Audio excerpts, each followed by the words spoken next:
Hello there, my RPG lovers, and welcome to another video. Larian Studios, the team behind Divinity series, gained a lot of attention, especially after the launch of more than successful Divinity Original Sin 2, so it's not a big surprise that they managed to get the license for Baldur's Gate 3.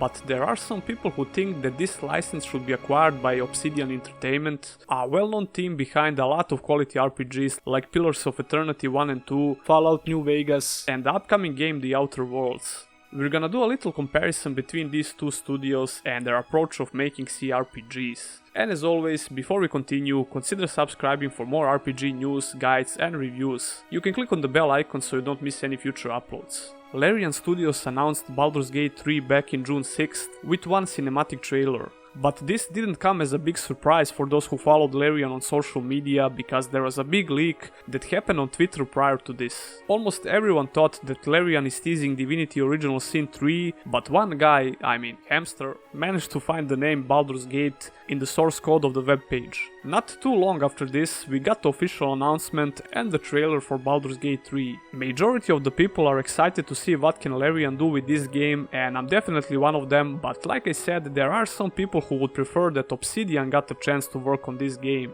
One of the arguments was the visual style of Divinity series. It can be described as cartoony, so people would assume that Baldur's Gate 3 is going to look similar to Divinity Original Sin 2. Baldur's Gate games looked much darker with serious tone, and the graphical style is more comparable with Pillars of Eternity games. This is a valid argument, but we still don't have a clue how Baldur's Gate 3 will look.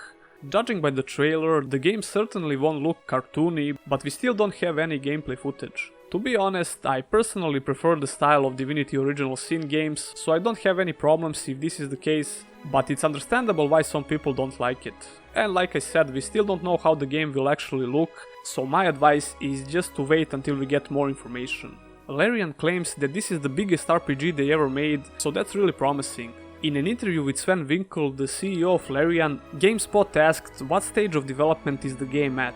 Sven said the following: "We're in production. This is the biggest RPG we've ever made, so our team is now over 200 people internally, and together with all the externals, we're heading over 300 people. It's a very big production. It's the biggest that we've ever done." These are actually some strong words, considering the size of Divinity Original Sin 2. This makes me wonder about the scope of Baldur's Gate 3 and the production value. Larian has the creative freedom while making this game, but they certainly won't stray too far from the original games. Of course, this doesn't mean that we won't see all the modern mechanics that we come to expect from newer CRPGs. Another obvious concern is the gameplay itself. Divinity Original Sin games are turn-based RPGs, while Baldur's Gate gameplay was real-time with pause.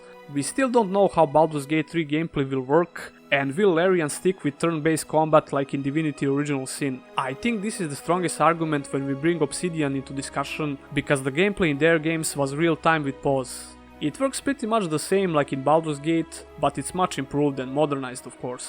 Obsidian definitely has more experience with real-time combat, and aesthetically, Pillars of Eternity games resemble older CRPGs. But let's not forget that Larian experimented a lot with their games before. Only the last two games that came out from Larian had turn-based combat. Older Divinity games worked similar to Diablo, Divinity 2 Ego Draconis was a third-person action RPG, and they even did a strategy spin-off, Dragon Commander. All of this happened way before Larian became a bigger studio. The reason I'm mentioning this is because I absolutely believe that Larian is more than capable of doing things differently, especially now when they have much more resources than before. I'm not saying that real-time with pause is more superior to turn-based combat, I'm just pointing out the differences between these games. You should know that I personally don't like turn-based combat, but I really enjoyed the Divinity Original Sin games, so I guess that Larian did something really unique with these games. What came as a surprise to me, not so long ago, Obsidian added a turn-based combat mode for Pillars of Eternity 2. When you start the game, you can choose what mode you want to play, real-time with pause or turn-based. I still didn't get to play the turn-based mode, but it does seem decent enough. Especially because Pillars of Eternity 2 is not designed to be played like this, they had to do a lot of work. It seems like Obsidian is trying to experiment a little bit with this mode before they release their next game. And which style do you prefer? Do you think that Larian is perfectly fine for this job, or maybe Obsidian would be a better choice? Tell me your opinions in the comments below. These are all the arguments that I picked mostly from my comment section and just by talking to people who like CRPGs.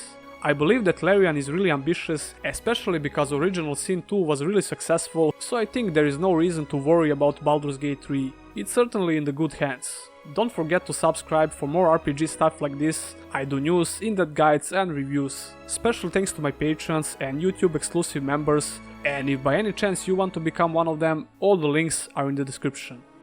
See ya!